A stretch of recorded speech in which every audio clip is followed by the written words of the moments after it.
인공지능이 이제는 우리의 일자리를 넘어서 국가 간의 관계까지 바꾸고 있잖아요. 모든 게 자동화되는 시대에 인간은 대체 뭘 위해서 협력해야 할까요? 오늘은요, 이 AI의 거대한 물결 속에서도 절대 흔들리지 않을 인간 협력의 생존법에 대한 아주 흥미로운 해법을 소개해 드릴까 합니다. 자, 바로 이 근본적인 질문에서부터 시작해보죠.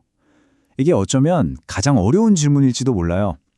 AI가 단순 반복 업무는 물론이고 창의적인 영역까지 넘보는 지금, 과연 인간만이 할 수 있는, 그래서 우리 인간들이 함께 해야만 하는 일의 진짜 본질은 뭘까요? 근데 이 질문이요, 특히 남북 협력처럼 아주 복잡하고 민감한 분야로 가면 더더욱 중요해집니다. 왜냐하면 과거에 우리가 하던 경제 교류 방식은 이 기술 발전 앞에서 너무나 빠르게 낡은 것이 되어가고 있거든요. 맞습니다. 바로 이 지점에서 완전히 새로운 관점이 필요한 거죠. 그냥 공장을 짓고 물건을 교환하는 그런 방식이 아니라 AI는 절대로 가질 수 없는 인간의 본질적인 가치에 집중하는 새로운 모델 말이에요. 그리고 오늘 그에 대한 명쾌한 해답을 제시하는 한 가지 놀라운 이론을 집중적으로 파헤쳐 보겠습니다. 자, 그럼 본격적으로 한번 들여다볼까요? 바로 곽인옥 교수가 창안한 아주 획기적인 이론인데요. AI 시대의 불확실성을 정확히 꿰뚫는 아주 명쾌한 해법을 담고 있습니다. 이 이론의 이름, 바로 평양 하이브리드 생존 경제 이론입니다. 이름이 조금 길고 복잡하게 들릴 수 있죠? 근데 핵심은 아주 간단해요. 어떤 사업이 AI한테 대체되지 않고 끝까지 살아남을 것인가? 바로 그 질문에 대한 답을 찾아주는 일종의 생존 필터라고 생각하시면 됩니다. 바로 이 세 가지 기준, 이게 핵심입니다. 아주 명확하죠? 첫째, AI가 혼자서 전부 다 할 수는 없는 일이어야 하고요. 둘째, 기술만으로 해결이 안 되고 반드시 사람과 현장, 그리고 무엇보다 신뢰가 필요한 일. 마지막으로 혹시라도 중앙 시스템이 딱 멈춰도 독립적으로 알아서 돌아갈 수 있는 일. 이 세 가지 기준만 딱 기억하시면 됩니다. 자, 그렇다면 방금 우리가 본 이 세 가지 생존 필터를 통과하는 사업들은 과연 어떤 것들이 있을까요? 이 이론이 찾아낸 AI 시대에도 절대 사라지지 않을 10가지 핵심 협력 사업을 지금부터 하나씩 살펴보겠습니다. 첫 번째 그룹은요, 우리 인간 생존의 가장 기본적인 요소들입니다. 우선 식량. AI가 아무리 생산 데이터를 분석해줘도 결국 밭에 나가서 땀 흘리는 건 사람이죠. 그리고 보건. AI가 진단을 도울 순 있어도 아픈 환자의 손을 잡아주는 건 결국 사람입니다. 에너지와 물 관리도 마찬가지예요. AI는 효율을 높이는 아주 유용한 도구일 뿐이지 현장에서 시설을 직접 만지고 위기에 대응하는 건 결국 사람의 몫이라는 겁니다. 다음은 경제의 기초를 다지는 분야입니다. 옷이나 신발 같은 걸 만드는 소규모 경공업, 그리고 실제 물건을 실어 나르는 물류가 여기에 해당되죠. 그리고 특히 흥미로운 게 바로 이 직업 교육이에요. 한번 생각해 보세요.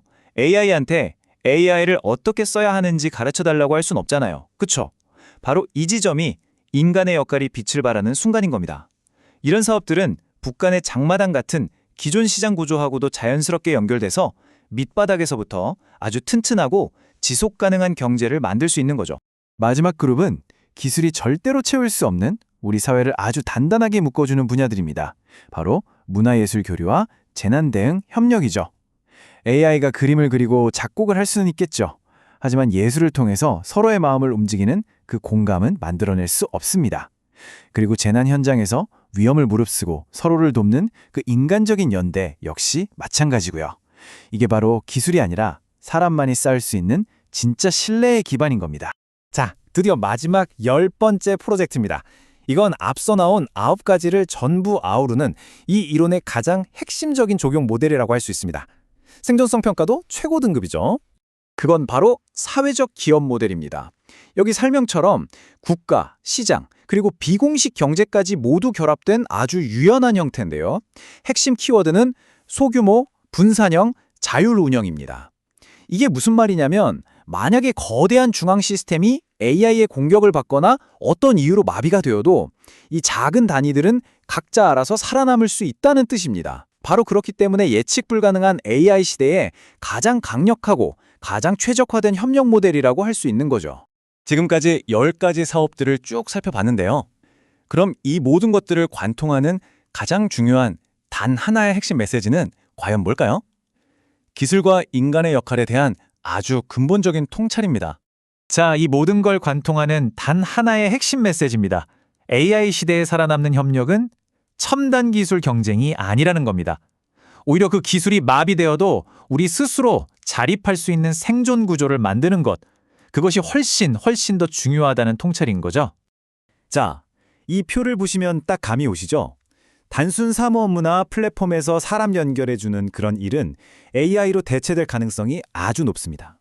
하지만 우리의 생존과 직결되는 현장 업무, 그리고 사람과 사람 사이의 관계와 신뢰를 쌓는 일은요, AI가 도와줄 순 있어도 절대로 대체할 수는 없습니다.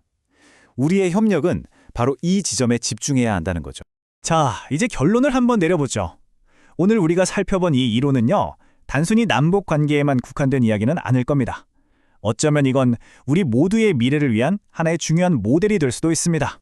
결국 질문은 이겁니다. 화려한 첨단 기술이 아니라 오히려 이 끈질기고 인간적인 생존 구조에 집중하는 방식이 다가올 전 세계적인 AI 시대에 우리 인류가 서로 협력하면서 함께 살아남는 새로운 표준이 될 수 있을까요? 여러분도 한번 깊이 생각해 보시길 바라면서 오늘 분석은 여기서 마치겠습니다.